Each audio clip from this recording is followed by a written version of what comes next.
وآدم بين الماء والطين نبي الحرمين إمام القبلتين وسيلتنا في الدارين صاحب قاب قوسين المنزه من كل عيب وشين جد الحسن والحسين سيدنا ونبينا وحبيبنا وشفاء صدورنا وأولنا وعيننا وعياننا وغوثنا وغيثنا وغياثنا ومغيثنا ومأوانا ومولانا وملجانا محمد رسول رب العالمين وعلى آله الطيبين وأصحابه الطاهرين وأزواجه الطاهرات أمهات المؤمنين وعلينا معهم وبهم ولهم وفيهم يا أرحم الراحمين أما بعد فأعوذ بالله من الشيطان الرجيم بسم الله الرحمن الرحيم لقد من الله على المؤمنين إذ بعث فيهم رسولا صدق الله مولانا العظيم وصدق رسوله النبي الكريم نحن على ذلك لمن الشاهدين والشاكرين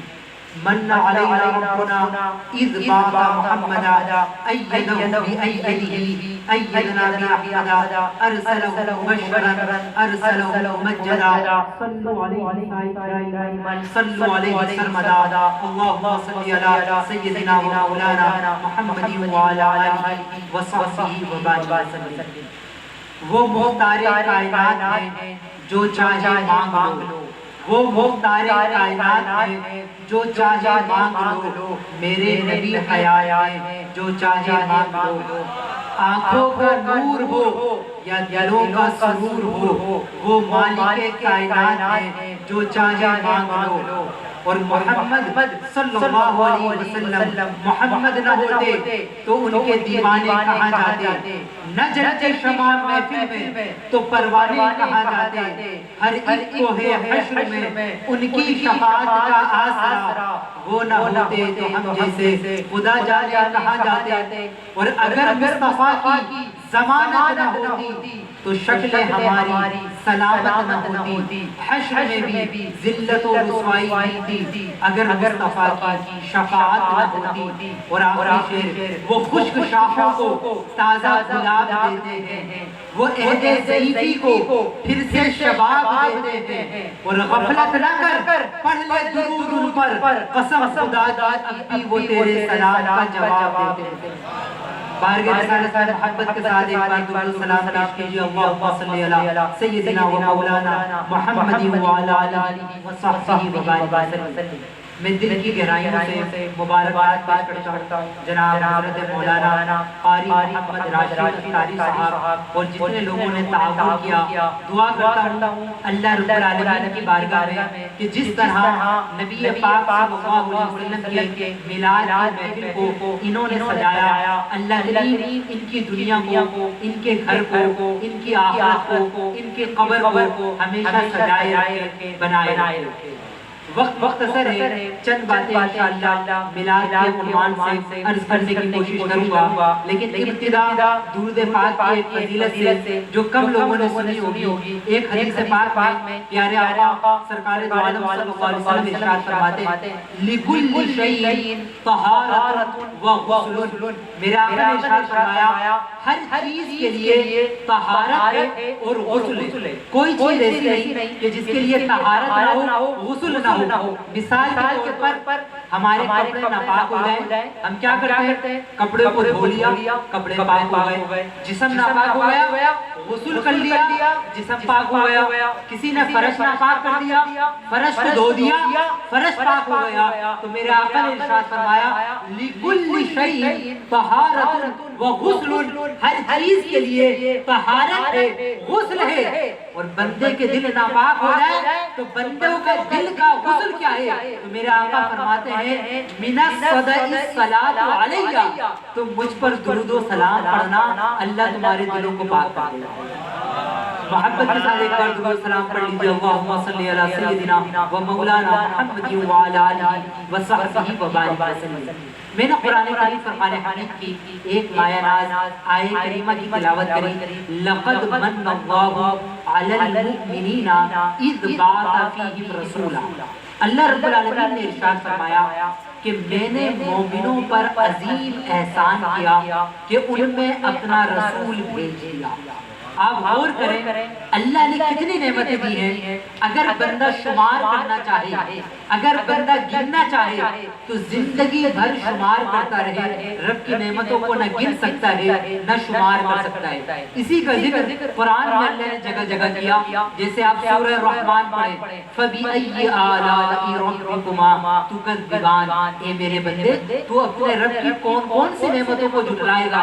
اگر تو غور کر، تو بول رہا ہے تو بولنا اللہ کی نعمت ہے، تو سن رہا ہے تیرا سننا اللہ کی نعمت ہے، تو دیکھ رہا ہے تیرا دیکھنا اللہ کی نعمت ہے، تو چل رہا ہے تیرا چلنا اللہ کی نعمت ہے. اپنے انفرادی طور پر ہر انسان کو اللہ نے کتنی نعمتوں سے مالا مال کیا. آج ہم ناشکری کرتے ہیں کہ ہمارے پاس کچھ نہیں. اگر کہا جائے تم اپنے ہاتھ دے دو تمہیں 5 لاکھ دیں گے تو کوئی تیار نہ ہوگا کہ ہاتھوں کو دے دے اور 5 لاکھ لے لے. کوئی کہے کہ تم پاؤں دے دو تمہیں 10 لاکھ دیں گے، کوئی تیار نہیں ہوگا کہ پاؤں دے دے اور 10 لاکھ لے لے، کیونکہ جانتے ہیں کہ ریٹ بہت کمتر قیمت ہے. اللہ نے جو دی ہے یہ بہت اعلیٰ قیمت کی ہمیں نعمتیں دی ہیں، لیکن کبھی ہم نے اس پر غور نہیں کیا. اسی پر ایک اخبار میں ایک واقعہ آیا کہ عرب میں سعودیہ میں ایک شخص تھا، وہ اسپتال میں داخل ہو گیا. جب اسپتال گیا تو ایک دن اس کو وینٹیلیٹر لگایا گیا. جب وینٹیلیٹر لگایا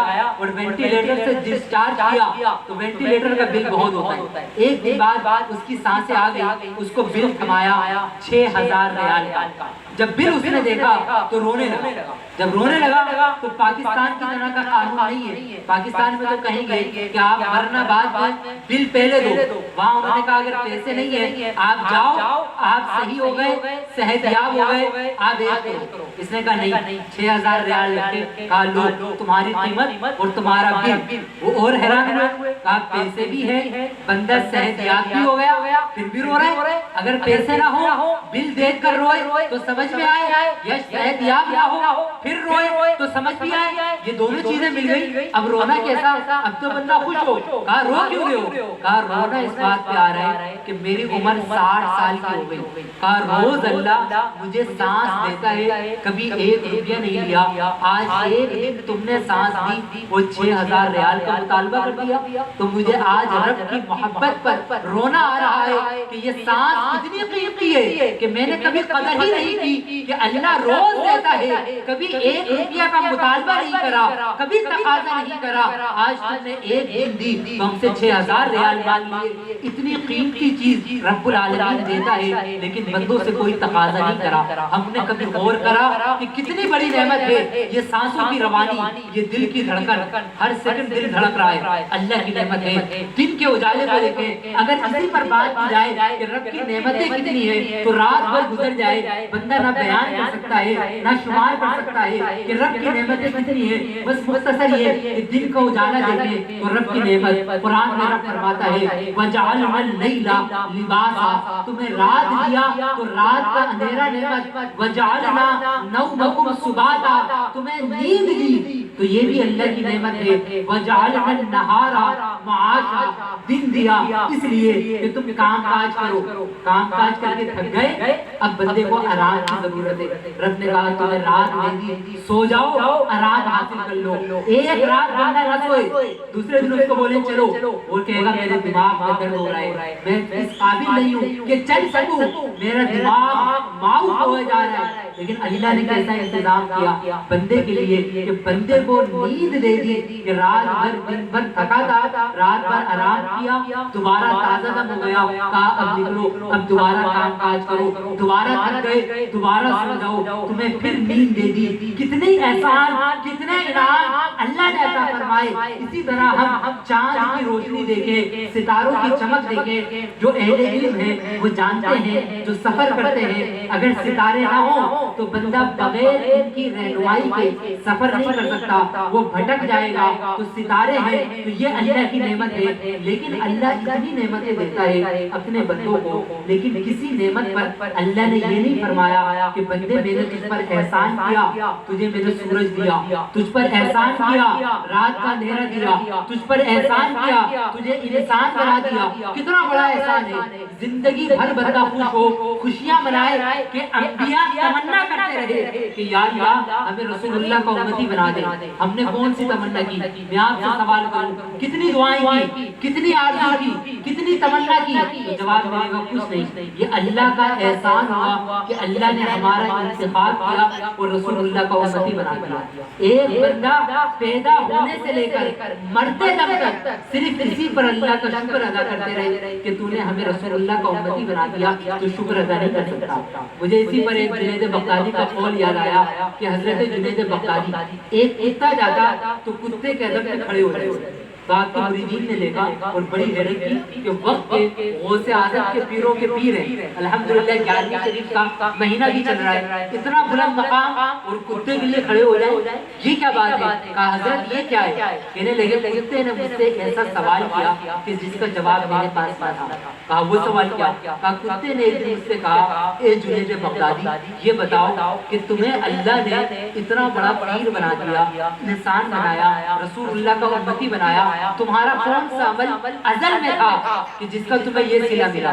اور کہا مجھے اللہ نے کتا بنا دیا، تو میرا کون سا قصور تھا کہ مجھے کتا بنا دیا؟ تو جنید بغدادی جیسے عالم، جنید بغدادی جیسے پیر اس بات پر خاموش ہو گئے. کہا یقیناً تجھے جو کتا بنایا یہ خدا کا عدل تھا، مجھے جو رسول اللہ کا امتی بنا دیا یہ خدا کا فضل تھا کہ اللہ نے فضل کیا. اگر ہمیں بھی کتا بنا دیتا، جانور بنا دیتا، ہم کیا کر سکتے تھے؟ کچھ نہیں کر سکتے تھے. یہ واقعتاً اللہ کا احسان ہے، اس کا فضل ہے. یعنی اتنی نعمتیں ہم عبادتوں میں دیکھیں. ہم نماز کو بوجھ سمجھتے ہیں، نماز آپ کا نہیں پڑھتے، حالانکہ یہ بوجھ نہیں ہے، یہ اللہ کا انعام ہے. نماز پڑھ کے دیکھو کتنی نعمتیں ملتی ہیں. میرے آقا فرماتے ہیں بندہ بھی صرف ہاتھ دھوتا ہے وضو کرنے کے لیے، ہاتھوں سے جو گناہ کیے تھے اللہ وہ معاف کر دیتا ہے. کہا کلی کری، منہ سے جو گناہ ہوئے وہ معاف کر دیے. چہرہ دھویا، چہرے سے جو گناہ تھے وہ معاف کر دیے. کتنی بڑی نعمت احسان ہے اللہ کا نماز جیسی، لیکن ہم اس کی قدر نہیں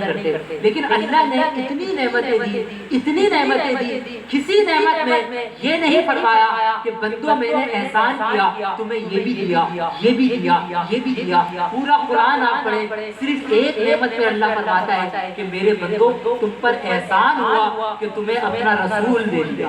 کیوں کہ اللہ نے 18,000 مخلوقات، 18,000 عالم، سیدی اعلیٰ حضرت مجدد دین و ملت امام اہل سنت فرماتے ہیں اللہ نے 18,000 عالم کو تخلیق کیا. اللہ اکبر، اللہ اکبر. ہم سنتے ہیں اللہ سب سے بڑا ہے. بڑوں کی یہ شان نہیں ہوتی کہ کسی چھوٹی چیز پر احسان کہیں. مجھے کسی نے ہار پہنایا اور پیچھے سے بولے میں نے تم پر احسان کیا، ہار پہنایا. بولوں گا یار شان نہیں ہے. اگر کوئی بندہ احسان جتائے تو اتنی چھوٹی چیز پہ احسان جتا دیا. انسان بھی اس کا لحاظ رکھتا ہے کہ کسی چھوٹی چیز پر احسان نہیں جتاتا. بلا مثال رب کی شان تو اتنی بلند ہے کہ بندے کی سوچ و عقل وہاں نہیں پہنچ سکتی جو رب کی شان ہے. لیکن سمجھانے کے لیے اللہ نے 18,000 مخلوق بنائی، 18,000 عالم بنائے، سب کو بھیجا، سب کو بنایا.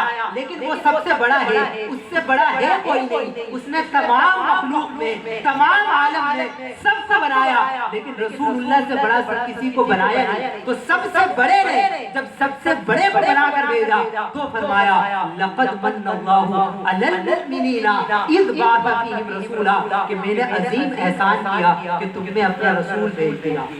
کیونکہ بڑے کی شان نہیں تھی، چھوٹی چیز پر کہے احسان کیا. تو جس کو سب سے بڑا بنایا، سب سے کامل بنایا، سب سے مکمل بنایا، سب سے اشرف بنایا، سب سے زیادہ اعلیٰ بنایا، عرفہ بنایا، بلند و بالا بنایا، جب ان کو بھیجا تو کہا اب احسان کیا ہے کہ اپنا محبوب تمہیں دے دیا. دوسری بات یہ کہ آپ غور کریں رسول اللہ صلی اللہ علیہ وسلم اللہ کے محبوب ہیں. محبوب ایسی چیز ہوتی ہے کہ آپ زندگی میں کسی سے محبت کر کے دیکھیں. جب کوئی کسی سے محبت کرتا ہے تو وہ جس سے محبت کرے وہ کسی کو دے گا نہیں. آپ کسی سے محبت کریں اور تیسرا شخص بولے یہ چیز مجھے دے دو، یا یہ شخص سے تمہیں محبت ہے، فلاں سے تمہارا محبوب ہے یا محبوبہ ہے وہ مجھے دے دو، بندہ لڑ جائے گا، مر جائے گا، کہے گا جان دے دوں گا لیکن محبوب نہ مانگنا. محبوب دینے والی چیز نہیں ہوتی. محبوب کو کبھی بھی کوئی دیتا نہیں، کوئی دے نہیں سکتا، لیکن اللہ کو اپنے محبوب کی امت سے ایسی محبت تھی کہ جو چیز دینے والی نہیں جب وہ دے دی فرمایا کہ میں نے تم پر احسان کیا ہے کہ تمہیں اپنا محبوب دے دیا. تو اب جب محبوب دے دیا تو اب اس کی قدر کرو، اب اس پر خوشی بھی مناؤ. جیسا کہ ہمارے راشد بھائی عرض کر رہے تھے کہ اس پر خوشی منانا یہ بھی قرآن و حدیث سے ثابت ہے. بس اسی پر میں چند بات کر کے اختتام کرتا ہوں کہ رسول اللہ کی آمد ہو اور بندہ یہ سوال کرے کہ ہم خوشی منائیں. کیا اللہ نے منائی؟ کیا صحابہ نے منائی؟ کیا تابعین نے منائی؟ کس نے منائی اور یہ خوشی آئی؟ تو اگر آپ دیکھیں قرآن و حدیث میں تو یہ خوشی ایسی ہے، یہ میلاد ایسا ہے کہ اللہ نے بھی منایا ہے، انبیاء نے بھی منایا ہے، صحابہ نے بھی منایا ہے، تابعین نے بھی منایا ہے، اور آج تک الحمدللہ اہل ایمان مناتے آتے ہیں. یہ طویل موضوع ہے کہ اگر ایک ہی چیز کو ڈیفائن کیا جائے، بتایا جائے تو کافی وقت لگتا ہے، لیکن بس میں اشارہ کرتے ہوئے چلتا ہوں کہ اللہ نے میلاد کیسے منایا. میلاد کہتے ہیں ولادت کو، آمد کو. رسول اللہ صلی اللہ علیہ وسلم تشریف لے آئے، ہم اس پر خوشی منا رہے ہیں. یہ ہمارا میلاد منانا ہے کہ نبی پاک کی آمد کا ذکر کرنا، نبی پاک کی ولادت کا تذکرہ کرنا، یہ ہے میلاد منانا. اللہ نے کیسے بنایا؟ قرآن کریم میں ہے وَإِذْ أَخَذَ اللَّهُ مِيثَاقَ النَّبِيِّينَ. اللہ رب العالمین نے نبیوں کی جماعت کو بلایا اور اس میں مفسرین نے لکھا کہ انبیاء بھی موجود ہیں اور فرشتے بھی موجود ہیں، دونوں موجود ہیں اور مجمع لگا ہوا ہے انبیاء اور فرشتوں کا. اور بیان کون کر رہا ہے؟ رب العالمین کے ساتھ اللہ رب العالمین بیان کر رہا ہے. وَإِذْ أَخَذَ اللَّهُ مِيثَاقَ النَّبِيِّينَ. اللہ نے نبیوں کی جماعت کو بلایا اور ان سے کہا لَمَا آتَيْتُكُم مِّن كِتَابٍ وَحِكْمَةٍ. میں تمہیں دنیا میں کتاب و حکمت دے کر بھیجوں گا. اور پھر فرمایا ثُمَّ جَاءَكُمْ رَسُولٌ مُصَدِّقٌ لِمَا مَعَكُمْ. اتنے میں پھر تم میں میرا سچا رسول تشریف لے آئے گا. رسول اللہ کی آمد کا تذکرہ ہو، یہی میلاد ہے. ہم یہاں پر بعد میں رسول اللہ کی آمد کا تذکرہ کرتے ہیں. اللہ نے پہلے تذکرہ کیا، ابھی انبیاء کو بنایا نہیں، ابھی دنیا میں آئے نہیں، صرف روحیں موجود ہیں. ان سے اللہ فرما رہا ہے کہ میں تمہیں کتاب بھی دوں گا، حکمت بھی دوں گا، دنیا میں بھیجوں گا. لیکن کتاب، حکمت، نبوت سب دینے سے پہلے ایک وعدہ کرنا پڑے گا، پھر تمہیں یہ ملے گا. وہ وعدہ کیا ہے؟ فرمایا جب میرا سچا رسول آ جائے، تمہاری تصدیق کرنے والا رسول آ جائے، رسول مصدق لما معکم لتؤمنن به ولتنصرنہ. یہاں لام تاکید کے لیے ہے. جو عربی جانتے ہوں ان کو یہ پتا ہے کہ اردو میں کچھ ہم تاکید کے لیے الفاظ استعمال کرتے ہیں. جیسے بولے کہ ضرور بھی ضرور آنا ہے، یہ کام لازمی کرنا ہے، تو یہ اردو میں پیدا کرتی ہے تاکید. لیکن عربی اتنی فصیح و بلیغ زبان ہے کہ صرف ایک لفظ لے آتے ہیں اور اس سے تاکید پیدا ہوتی ہے. تو رب نے یہاں فرمایا لَتُؤْمِنُنَّ بِهِ وَلَتَنْصُرُنَّ. تم ضرور ان پر ایمان بھی لانا اور ضرور ان کی مدد بھی کرنا. کن کی؟ رسول اللہ صلی اللہ علیہ وسلم کی. آپ غور کریں، اللہ انبیاء سے یہ کہہ رہا ہے کہ ان پر ایمان لانا ہے. نبی کا ذکر ہو رہا ہے، نبی کی آمد کا چرچا ہو رہا ہے. یہی میلاد ہے. اور مزے کی بات یہ کہ جب رسول اللہ تشریف لائے تو ظاہری طور پر کوئی نبی موجود نہیں تھا. یا تو نبی سب پردہ فرما گئے، میرے آقا آخر میں تشریف لائے. کسی نبی نے یہ نہیں کہا اے اللہ تو ہم سے بول رہا ہے کہ ہم مدد کریں، یہ تو شرک ہے، یہ تو بدعت ہے. مدد کرنے والی ذات تیری ہے، تو کہاں جائے گا جو ہم مدد کریں؟ وہ جانتے تھے کہ ہمیں طاقت رب دے گا، ہمیں قوت رب دے گا. جب رب دے گا تو ہم دنیا سے وصال کر جائیں اس کے بعد بھی ایمان بھی لا سکتے ہیں اور نبی کی مدد بھی کر سکتے ہیں. تو یہ عقیدہ ہمیں قرآن بتا رہے ہیں, یہ کسی مولوی ملا کی بات نہیں. آپ خود اس کو پڑھ کے دیکھیں. لَتُؤْمِنُنَّ بِهِ وَلَتَنْصُرُنَّ, کہا تم ایمان بھی لے کر آنا اور ان کی مدد بھی کرنا. پھر فرمایا قَالَ أَأَقْرَرْتُمْ, کیا تم اس بات پر اقرار کرتے ہو؟ وَأَخَذْتُمْ عَلَى ذَلِكُمْ إِصْرِي, یہ میری بھاری ذمہ داری قبول کرتے ہو؟ تو تمام انبیاء نے فرمایا قَالُوا أَقْرَرْنَا, ہم اقرار کرتے ہیں. تو اللہ نے فرمایا قَالَ فَاشْهَدُوا, ایک دوسرے کے گواہ ہو جاؤ. وَأَنَا مَعَكُمْ مِنَ الشَّاهِدِينَ, تم سب پر میں بھی گواہ ہوں. یعنی اس عزت, اس شان, اس اہتمام سے اللہ نے اپنے حبیب کا میلاد منایا. تمام انبیاء کو جمع کر پھر رسول اللہ کی آمد کا تذکرہ کیا گیا. انبیاء سے وعدہ لیا گیا کہ جب رسول اللہ تشریف لے آئے تو ایمان بھی لانا, مدد بھی کرنا اور ان کا چرچا بھی کرنا ہے. تو ہم بھی یہی کر رہے ہیں کہ رسول اللہ کی آمد کا چرچا کرنا. اب